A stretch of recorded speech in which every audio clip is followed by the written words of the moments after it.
Hey, Marcus, how you doing? Doing well, thank you. Thanks for joining. No, my pleasure. Thank you. So we just wanted to welcome you, and for everyone who's watching, we just want to let them know the programming is basically, I'll do a quick intro on our club. Then after that, we'll go to a brief bio on George. Then he'll give his opening remarks. Then we'll get into the questions. We have some prepared questions that were emailed in and sent via social media. And then from there, we will engage your questions that you'll be leaving below. So with that being the case, let's get started. So thank you everyone for being here. We're so glad you can join us. My name is Markos Legesse. I'm a board member here at the Ethiopian Democratic Club of Los Angeles. Just a quick note on our club. We aim to advance the needs of the Ethiopian American community through civic engagement. And we also aim to engage our local larger community as well. So our club has three foundational pillars, which is to educate, empower, and engage. And so here to engage with us is George Gascón. He is running for Los Angeles County District Attorney. George is a SoCal native who previously served as a San Francisco District Attorney. So we'd like to get to know a little bit more about you before we dive into the deeper policy questions. So I'll hand it over to you, George. Tell us more about yourself, please. Yeah, and thank you so much, Marcus, and everybody that is on Instagram with us today. It's a real pleasure and an honor. And by the way, I understand this is the first time that you guys had somebody invited to your Instagram. Yeah. So really, very, very honored by the event. And thank you so much. Yeah, very quickly grew up here in Southeast LA. Came from a working class family, really kind of struggled in my early ages of my, life. I dropped out of school, had a lot of struggles early on, went into the U.S. Army, and then from the Army, that sort of was a place where I sort of turned my life around, if you will, and came back on, went to Cal State Long Beach and got a history degree. And then thereafter, was getting ready to become a teacher when a friend of mine became a police officer with the LAPD, wound up being in the LAPD, and just very quickly kind of grew in the organization, being part of the system, and then coming to a place where I thought the system needed to be reformed, and eventually get into a place where the system needed to reinvent it. And I'll go into the details for that later. But through my development, if you will, I wound up, going from policing into the prosecuting ranks as the district attorney in San Francisco, and became what many people now call me the godfather of progressive prosecutors, because we went after really going after mass incarceration, going after the war on drugs, trying to strike a balance between community safety and reducing the impacts of race and racism in the system, and holding police accountable was a big deal for me. And that sort of brought me to where I am today. And frankly, one of the reasons I said we need to reimagine the system, because I don't believe I come to the conclusion that the system is not broken. The system is doing what it was designed to do. It was designed to keep slaves from running away. And, after the Civil War, then it was designed to keep people that were slaves before from continuing to be in some form of slavery. Right. And then you get into the Jim Crow era, and again, just continue to keep African Americans at a, sort of targeted by the system. And you get into the war on drugs. We go through the first part of the 20th century, then get into the war on drugs. And again, we build more prisons than anybody else, hire more cops, militarize our criminal justice system, and then again we refocus on our African American community. So the system has done what it was designed to do. So we really need to reimagine the system, and that's really where I am. Great. We appreciate all that. So basically, we want to kind of start at the base level for all of our viewers here, and basically, we wanted to ask you, if from your perspective, for those that aren't aware, what is the role of the district attorney? How do you see the role of the district attorney playing out? Yeah, and it's a great question. So I'm going to tell you kind of what the traditional role is and where I like to see it go. Okay, so traditionally, it's one of the most powerful positions in local government. The district attorney actually is the top law enforcement person in the county. So basically, all the work that the police does, they have to come through the district attorney. The district attorney is the one that decides whether they're going to take a case forward, whether they're going to prosecute the case, if they are, they want to seek a prison sentence, or they're going to get somebody given diversion. They also are a very important player when it comes to holding police accountable. So current district attorney, for instance, has not really held police accountable, nearly 600 shootings or killings, I should say, by police in the county during her tenure, one prosecution. So plays a major role in this area. The district attorney actually plays a big role in environmental justice, right? So for instance, fossil fuel problems that we have in our county, the environment being polluted by uncapped oil wells and all this stuff. District attorney could play a role. In this case, the current DA hasn't. Dealing with consumers being ripped off, dealing with hate crimes, the holding elected officials accountable. All these are roles that a district attorney plays. And because the district attorney has so much discretion, they can either decide when to move forward or when not. So it's a very powerful position. Now, where do I see it? I see a role that not only does those things, but also it becomes a community healer, somebody that actually move forward and start divesting and defunding the criminal justice system and moving more money into areas of social services and mental health services and education and all those other things that are more likely to create a healthier community at the end of the day, which will make all of us safer. So I view the role as a traditional role plus this other role that I think it has to be somebody that is willing to reimagine the system and aggressively go towards a reimagination.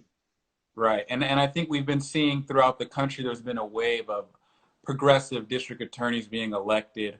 So we see you much in that light as well. So that being said, I'd like to move on to the next question, which is, what does a successful term look like for you, George? What would have to happen for you to feel like your term was successful? Yeah, well, I think several things. Number one, we stop the death penalty. Number two, we stop prosecuting young, children as adults. I think that's a huge thing. Number three, really creating more bandwidth to deal with mental health and basically take mental health out of the criminal justice system where we can. Also, bringing police accountability to a level where we see less killings by police and begin to create a healing process for the police and the community, because the levels of force and levels of racist practices come to an end or get reduced significantly. Also, making it a place where we are not necessarily judging prosecutors on the number of cases that they prosecute or how punitive they can be, but more in how do we repair the harm? How do we become victim-centered around reparation, making people whole, understanding that sometimes whoever is a victim today may become somebody's accused at a later day because of trauma and because of the impact on many injustices in the system. So understanding the sort of it's a circular world and the space and treating trauma and making people whole and being a healer and a repairer. And that would be, for me, that would be a wonderful place to be if we can achieve that in the first 4 years. Great. That sounds great. It seems like you have targets in mind. Moving on to a portion of your biography we found interesting. You spent over 20 years as a LAPD police officer. And we were wondering, how does your experience as a former LAPD officer inform your role as a district attorney here in LA? Absolutely. So, having spent the substantial part of my life as an LAPD officer and going through the ranks from police officer all the way to assistant chief, the number 2 role, running operations, and evolving and being, part of a system, and then evolving out of the system and understanding that the system had so many issues that needed to be fixed, and then eventually getting to the place where it's really reimagining the system. Each step of my evolution has been informed by my own experiences. I understand police work inside out. I understand the things that work well. and I also understand the things that don't, and I increasingly understand the interaction of the things that do not, and the historical moment that we are, and why it's so important for a prosecutor to play a critical role here. And then having been the elected DA for nearly 9 years also is important, because the reality is a third of my career has been as a district attorney. So 2/3 as a police chief, but then a third of my life has been as a prosecutor. So understanding the interaction between the two, and being able to recognize what is good about it, but also being bluntly honest about so many things that are broken, I think that that will go a long way in order to not only inform my work, but I think be able to add value to the work that I can provide.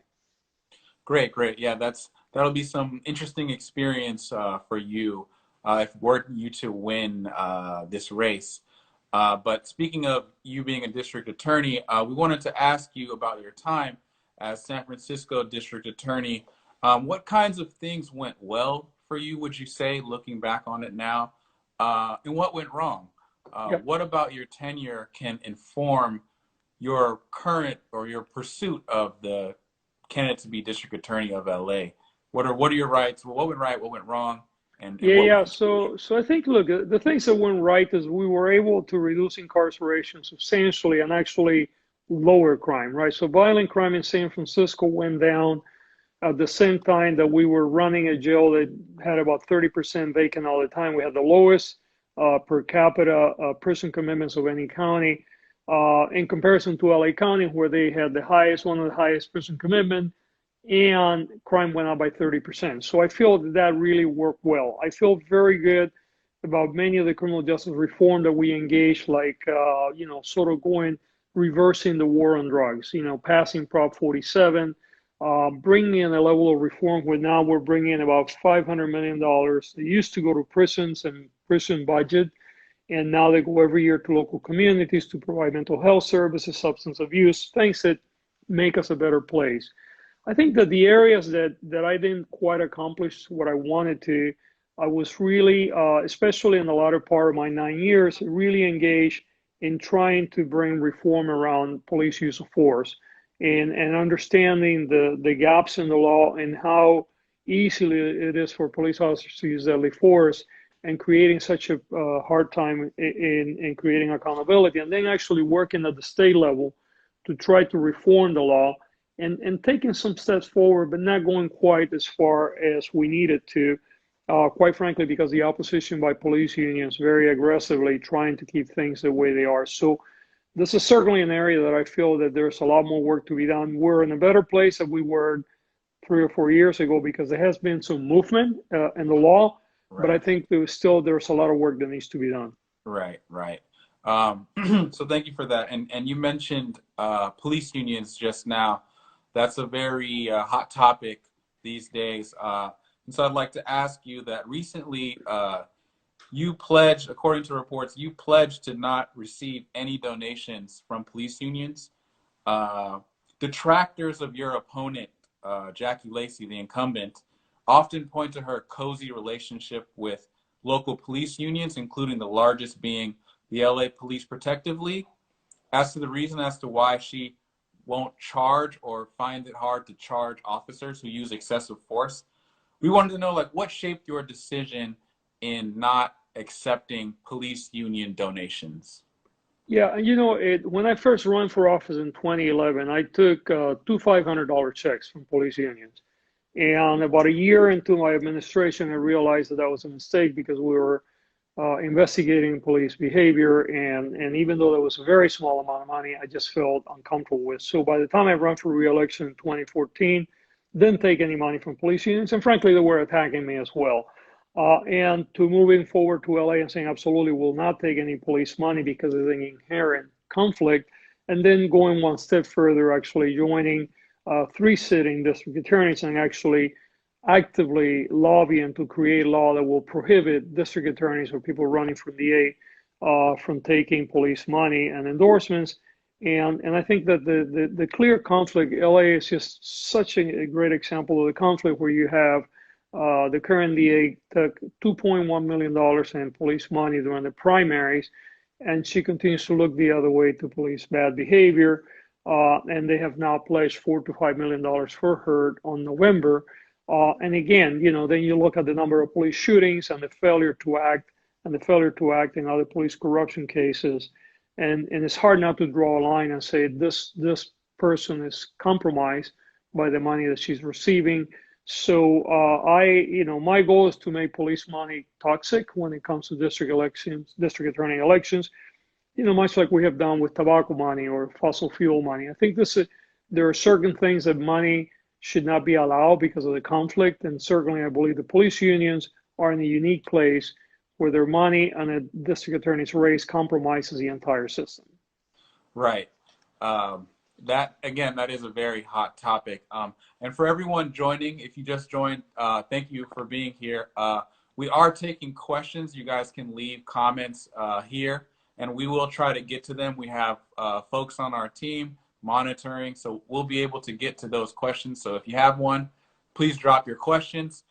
With that being said, we'll move on to our next question that we have here, which is, according to the Los Angeles Times report in June of this year, the police have killed 886 people since the year 2000. And according to mappingpoliceviolence.org, during the period from 2013 to 2019, only one officer has been charged with a crime as a result of over 225 police killings in Los Angeles. A very commonly asked question we receive is, will you see criminal convictions against LAPD who use excessive force and brutality against citizens here in Los Angeles County? Yeah, and the answer to that is yes. And look, I mean, the difference between the current district attorney and myself is where we stand on this issue, right? I have worked to try to reform the law. I have been very outspoken about the need to reform the law. I have actually held police accountable in San Francisco, and my goal, if I were to be elected district attorney, is actually take a look back, especially those cases. We have cases where the chief of police actually asked the prosecutor to prosecute the case and she refused, which is really very unheard of. Right. And the case that you can see it on video and you can see just how horrendous the use of force was of an unarmed person. I had some shootings in my jurisdiction that were ugly. And unfortunately, we can move forward because he had somebody who was armed, even though I believe that they were unnecessary. And I made that statement that they were unnecessary. Here, on the other hand, we haven't seen that. So my goal would be, yes, to look back at some of those cases. We're actually working with a group of civil rights lawyers to identify potential special prosecutors to look at some of those cases. Also to lobby to create a new law that would allow the counties to create a separate office to investigate and, if appropriately, prosecute police officers for use of, for unlawful use of force. Because I think that no matter how hard the district attorney tries, and I believe that I would try very hard, a lot of people are still not going to have the trust. And I think we need to create more independence. But my interim solution would be to create independent prosecutors on the case, or special prosecutors on the case by case, to take a look at those cases that we certainly have questions about. Great. So if I heard you correctly, you're looking at previous case. If you were to be elected, you go back and look at some previous cases, maybe some of that are slam dunks or something that makes total sense. Maybe there's video evidence or such, but you would be looking backwards and seeing what you can do there. That's correct. I mean, certainly the ones where, we have like a chief of police mentioning a desire to prosecute, but we will be taking a look back at some cases that certainly look more problematic than others, as well as looking forward how we're going to fix the system moving forward as well. Right. Okay, great. Thank you for that. Moving on, we'd like to discuss qualified immunity, which is another topic that's being greatly discussed in communities across the country. For those that are unaware, qualified immunity is a type of legal immunity that protects government officials from lawsuits. And in this case, we're talking about police officers who are shielded from lawsuits, except in cases where they're breaking clearly established law. So we want to know your thoughts on qualified immunity as it relates to police officers, and also how do you plan to respond to those who are looking to abolish qualified immunity and are looking to further that discussion? What are your thoughts? Yeah, well, I think that we should continue to work towards eliminating qualified immunity. I think it's become a shield for bad behavior, and certainly in the case of policing, has shielded too many people from civil liability for very egregious conduct. Just to clarify for most of the audience, qualified immunity really plays a role in civil litigation, not necessarily in criminal litigation. But the fact is that we should look for ways to eliminate it. But another way that we can look at it too, and one that we're studying, is quite frankly, the only people that can take qualified immunity away today from police is Congress, right? I mean, the Supreme Court has already ruled, so it's outside of local jurisdictions or even the state level. But there may be a way to explore other alternative, and it's creating new rights, like creating a constitutional right to be free from being the victim of excessive force, right? That may, in a way, actually turn that conversation around. We're not taking qualified immunity away, which we cannot at the state level, but we're creating new rights to the public that if they were to be violated, then that will provide some relief, and hopefully that also will serve as a deterrent for police to behave poorly. Because at the end of the day, the goal about this is really not to have a bunch of successful lawsuits or a bunch of successful prosecution, but actually not to have bad incidents in the first place, right? Because when a human being gets killed or permanently injured, there's not enough money in the world to bring him back, right? I mean, George Floyd is never coming back, right? Right. And George Floyd's family will forever carry the burden of his horrendous death. So yes, they will get compensated monetarily, hopefully, and yes, there may be a criminal prosecution, but that doesn't bring a father back, right, or a son back, or a brother back. So we just want to get to a world where this incidents actually stop occurring in the first place. What do you think the national discourse is missing with their discussion of qualified immunity? What about the nuance of that topic do you think is missing from the discussion? Well, I think, I think the problem is, a lot of these legal issues often, for the average person, unless you become interested in, like obviously you have, Marcos, by reading it, a lot of people don't understand what they mean. They hear the term, say, oh, qualified immunity is bad, we need to get rid of it, right? But like a lot of people think, oh, why don't we just create a state law or a local law? Well, you can't, right? Because it was the Supreme Court, the one that actually upheld that. And the only way that it can be reshape is by, congressional action, which I know that certainly Congresswoman Karen Bass and others are working on trying to come up with that, as well as Kamala Harris in the Senate. But so I think that we first of all need to understand that this is something that lies squarely on the federal government, number one. And then, yes, it needs to be reformed. But secondly, there may be state fixes, actually, not because we can take qualified immunity away, but because we can create new rights that actually then will provide a vehicle for people to have greater protection and more of a capacity to seek redress. Right. Yeah, that makes sense. I think that's some key information that folks would need to know when discussing, because like you said, this conversation is raging on. But moving on, I have an interesting question here dealing with conflict of interest between the district attorney and police officer. So just a little background context on the question. Police officers and district attorneys, they work closely together to prosecute citizens in search of justice. And DAs count on police testimony to support and build their cases against these alleged criminals. This gives police officers, and actually more largely police unions, leverage in the instance that the DA is charging a police officer with a crime. What are your thoughts on this inherent conflict of interest? And what type of message do you think it sends to police officers who can hide behind this conflict of interest in their defense of a potential indictment for, let's say, excessive force or police brutality?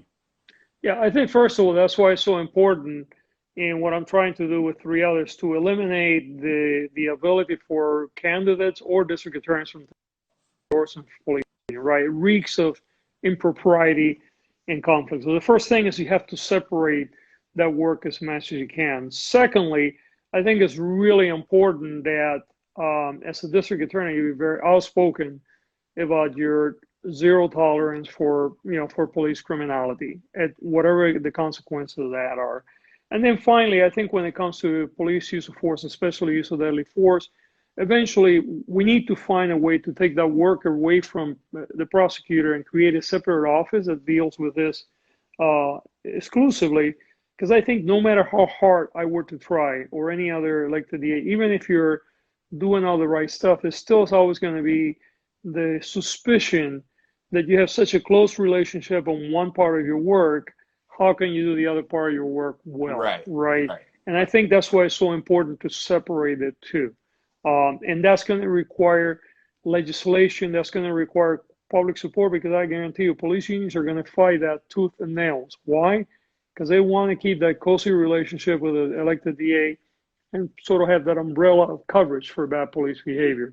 So the best way to do it is take it away from the electoral process, take it away from DA, have an appointed position that gets appointed by a board of supervisors or other body, maybe a community board, for a period of time.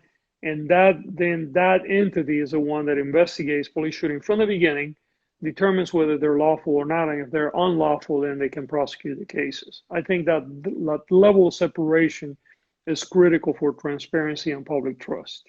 Right. And just as a follow-up, what are your thoughts on, like, maybe other jurisdictions being the ones to go after local police? So that might, I understand that that's like a legislative thing, right? You don't necessarily have the power to bring that change, but something that might make constituents feel better about that conflict of interest was if an outside jurisdiction was the one prosecuting. And I understand that's taking, in this instance, it'd be taking power away from you, charging your own police officers, or vice versa. But just the concept, what do you think about the concept of another jurisdiction being the one to charge police officers, kind of breaking up that inherent conflict of interest?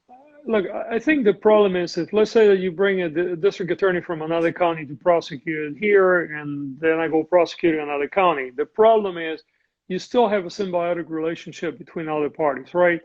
If a district attorney in Riverside County is taking money from police unions, and now he or she is asked to prosecute a case in LA County, he or she is going to be just as conflicted as they would be in their own county. Right. That's why really I believe that the concept of having police investigate police or prosecutors do this work needs to stop. You need to have a completely separate entity. I know there's talk about having one agency come across and investigate. And by the way, that's not a new concept. That's going on. A lot of smaller counties create task force where all the police departments pull in, and then when one gets involved in the shooting, that one sort of steps out and the other ones come in. But the problem is it's still the same people investigating themselves, right? Right. We need a clean cut from that. We need to move away from police investigating police and local prosecutors being engaged in the work of looking over this investigation and determining whether they want to prosecute or not. It should be completely independent, completely transparent, and it should be something that cannot be bought with police money. Right, great. I think a lot of our constituents and citizens would be glad to hear that. You kind of see the thumbs up going on down there. And I'll get to one more question before we go to the audience questions, which is, previously you piloted a program on implicit bias during your time as San Francisco District Attorney. Can you tell us how you plan to incorporate implicit bias training were you to be elected Los Angeles County District Attorney?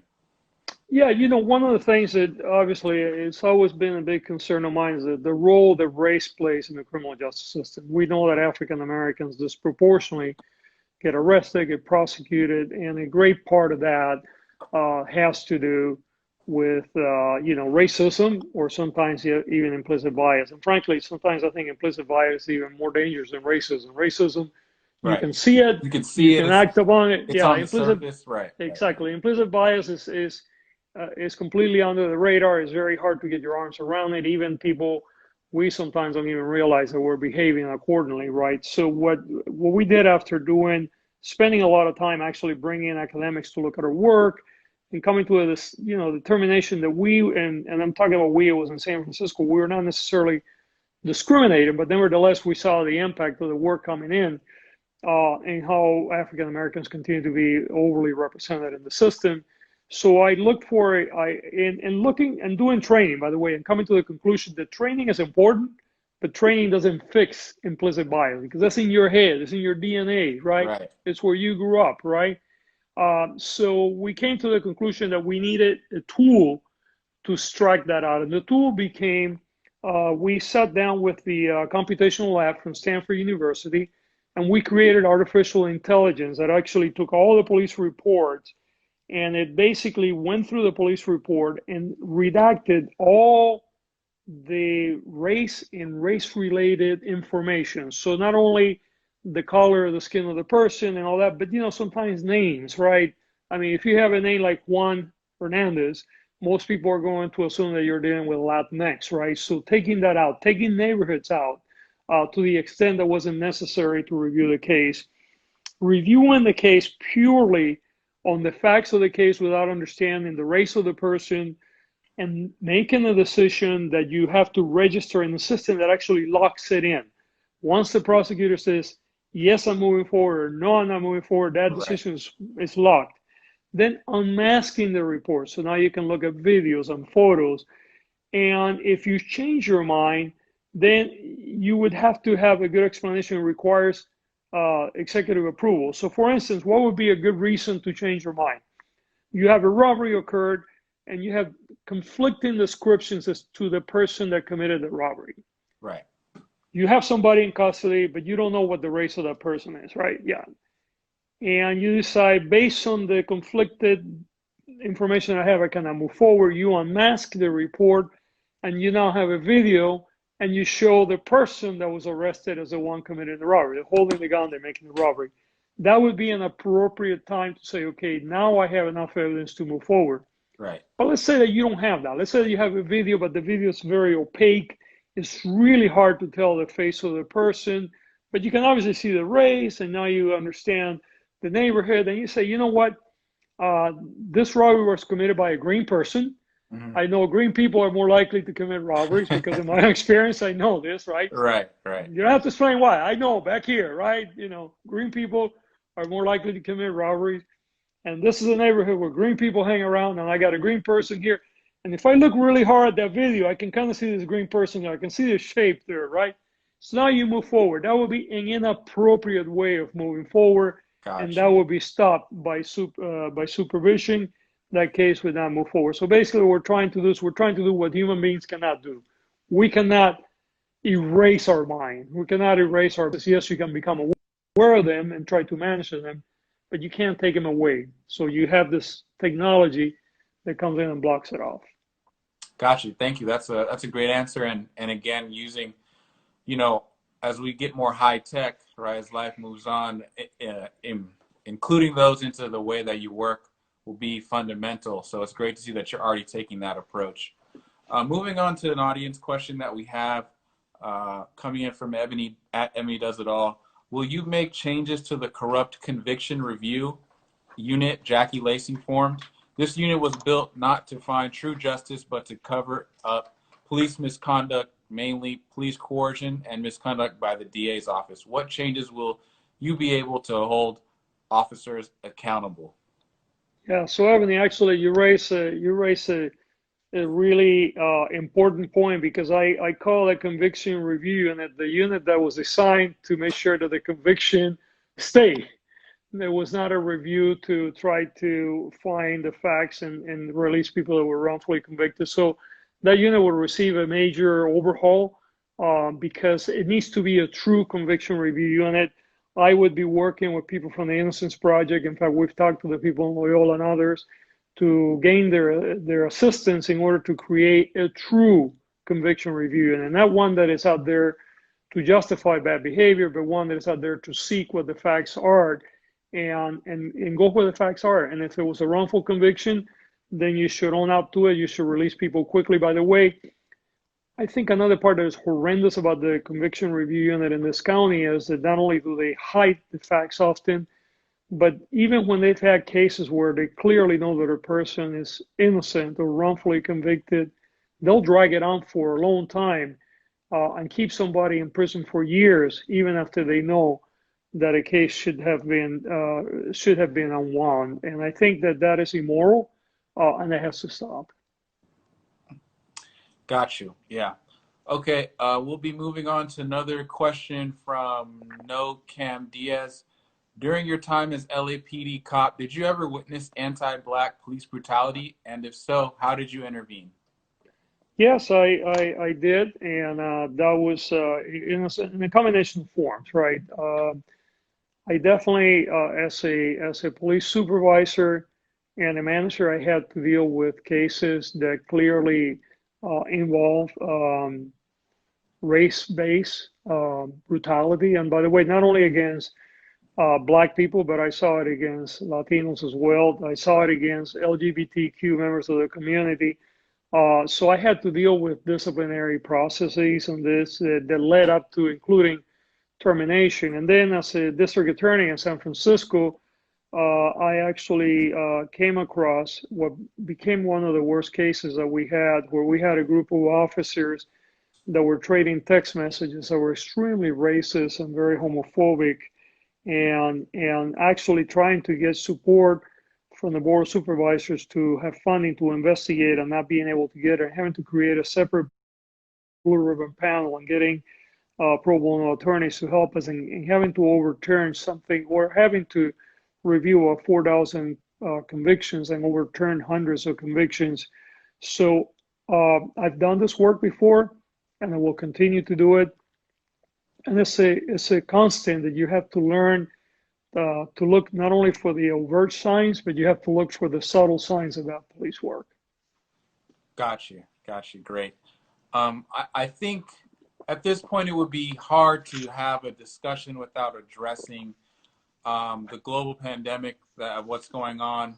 But in a way, to relate it to you, how do you consider or think about the conditions of prisons right now and how COVID-19 is spreading rapidly through them? And it seems like there isn't that much care given to them. Obviously, if you move into office, you control who to prosecute and who not. Right. Taking a look at this conflict, how does that play in your mind, as far as would you consider, not to say don't prosecute everyone, right? But, rounding up a bunch of people for something that may be a small, minor infraction, and sending them to a place that's, a COVID pool, if you will. Yep. How do you handle that situation? Yeah, so even before, and for those that may not be familiar in the audience, before the state, through the judicial council and the judiciary, acted upon to reduce the number of people in jails and prisons, I came out. I was very outspoken in early March, and right after the primary, and talking about the need to immediately address people that were being held in custody. There was no public safety need for that. But what we were doing is we were putting them at risk and everybody else, right? In some cases, we're giving somebody a death sentence or a relative, right? And goes to the point that you made, Marcus, sometimes very low-level offenses. And frankly, sometimes behavior that should not even be a low-level offense. So I'll give you, for instance, of what this DA was doing. The governor had passed a law that restaurants could sell liquor for people to take, like an open container. You could buy a drink and take it out because you could not stay inside the restaurant, right? And yeah, they were prosecuting people for walking around with an open container in a poor neighborhood. So you say, so if you're affluent, you can go to a bar and buy a taco or whatever food and Right. carry an open container. Right. But if you're poor and you're walking around with your open beer, you get prosecuted. So I made a big deal out of this because I thought it was important. And I continue to talk about the fact that there are many people that could be released without creating a public safety danger. So there's two things that I've said and I would do if I were DA. Number one, I think that non-serious, non-violent offenses, we need to make sure they get diverted and we don't put people in custody and put them in this place where not only can they get sick, but they can get other people sick, right? They come back out because all these people will come back out eventually, and they're putting the rest of us at risk. Frankly, they're putting the people in the courtrooms at risk. It's irresponsible to do that, and there's no benefit to our safety. Right. We also need to look at people that are in the prison system that have been there for a very long period of time, and they may be actually getting ready to be released in the next 6 months and the next 8 months. And the question is, they've been there for decades. What is the value of another 6 months in custody Right. if you can release them and avoid them getting sick or getting other people sick? And again, it's really, this is about protecting lives of everyone, not only the person accused, but everybody else and their family. And then frankly, the other problem that we have is that we have seen how COVID impacts the poor so disproportionately, African American and Latinos. And you don't want to have the criminal justice system actually double down on that by sending more African Americans and Latinos to jails and prison, when whatever the case is, it could be resolved without necessarily spending any time in custody and avoiding the likelihood of them getting infected, coming out, and then passing that on to others. Right. Okay, that's great. Moving on to next question comes from Sandy Fantran. How will you hold cops accountable? Cops have been on paid leave, but that's not enough for cruelty and injustice they committed. And I think maybe I'll piggyback on that. And what's your stance on cops being able to take paid leave while they're, potentially being charged or being investigated? A lot of citizens feel like it's giving a cop a vacation, basically a paid vacation while they're on investigation. Nothing changed. They come back. No big deal. So what are your thoughts on that?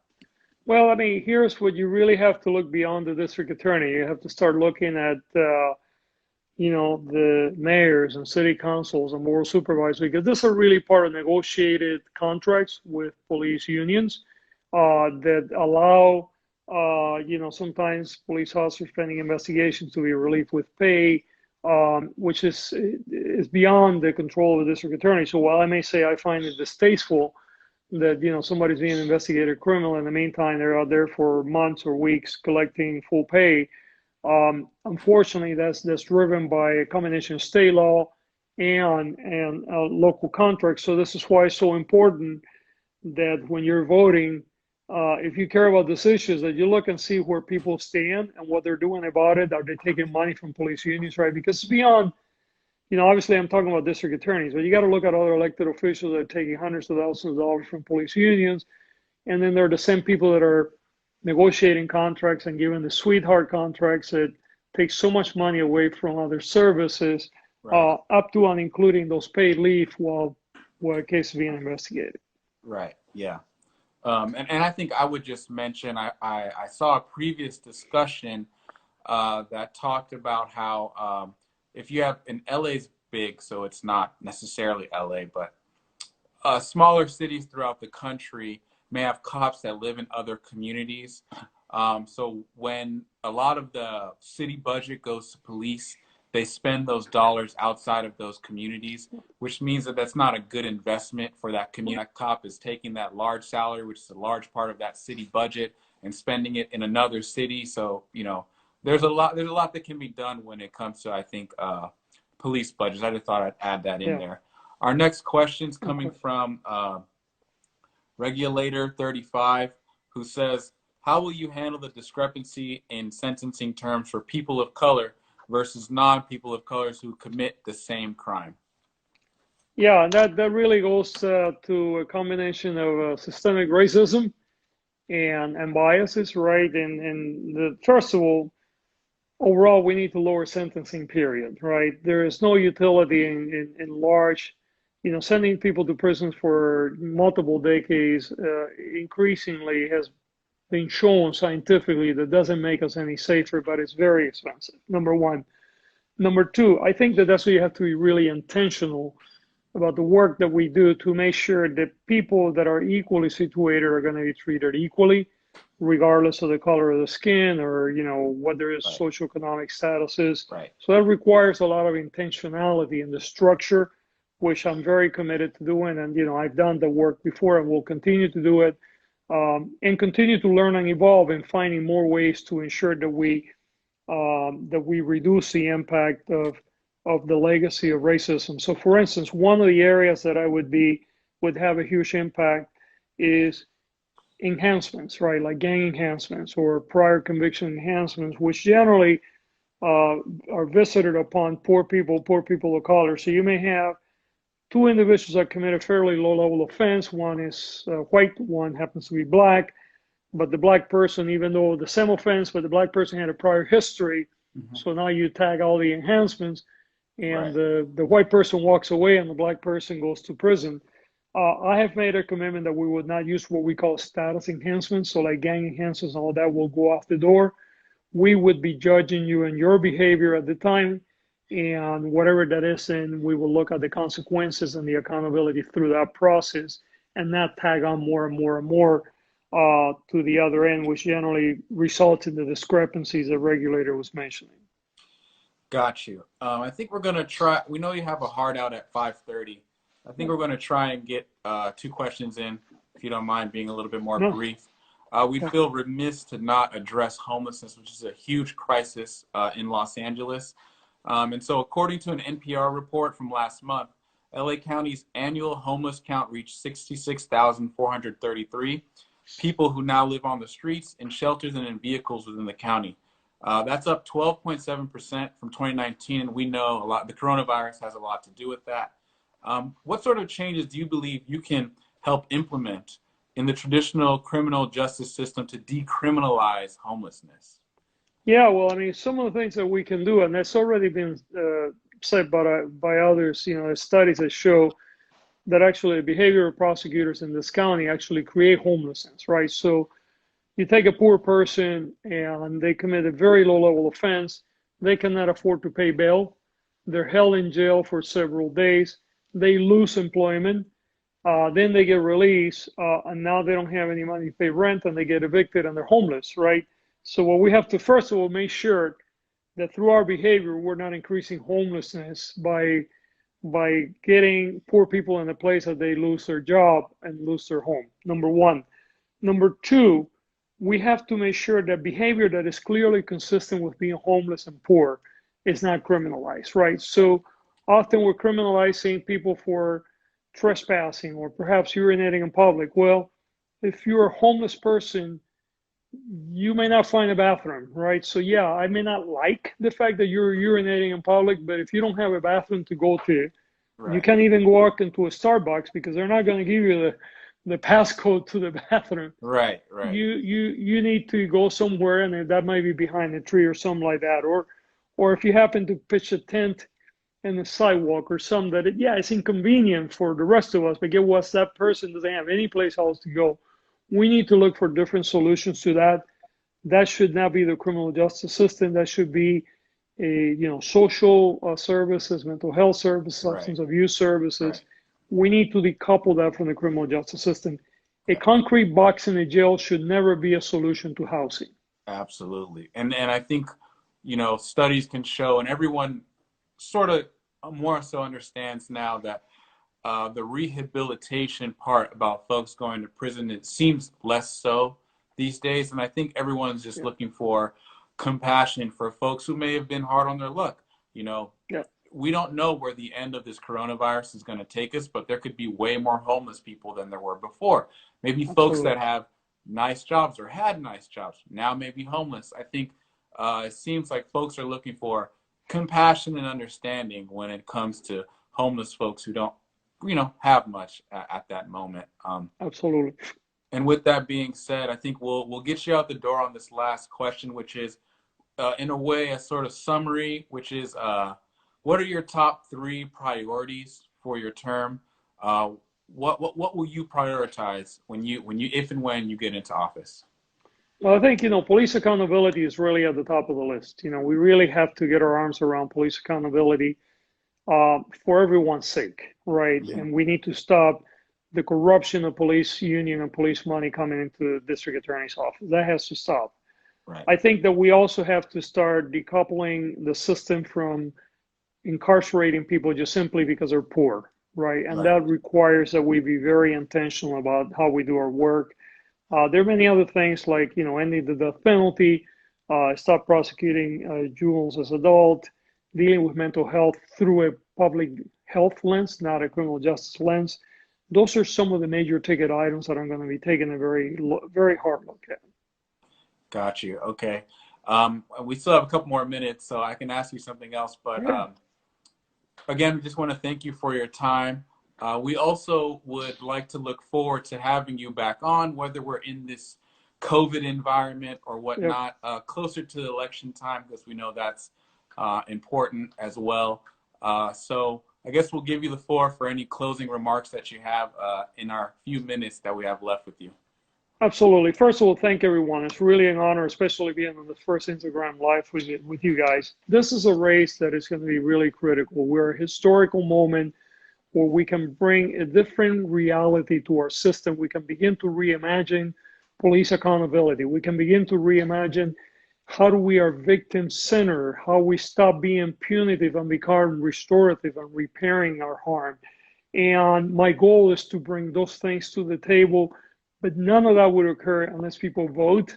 We know that we have history on our side. We know that we have the right momentum, but we need people to go and vote on November. You have to let your voice be heard. If you care about police accountability, if you care about stopping the death penalty, if you care about not criminalizing the poor, then you need to speak up. And the way you speak up on this issue is voting in November. Also, by the way, if you want to go on my website, it's my name, GeorgeGascon.org. Please go there, check us out. If you have time to volunteer, we love to have community volunteers. If you can afford to give a donation, our average donation is around $40. We just take a lot of them. Every dollar counts. Every person that can lend their time counts. So again, I thank you for your time. It's an honor. I look forward, Marcos, to be back with you guys again. Thank you very much. We appreciate you. Thank you.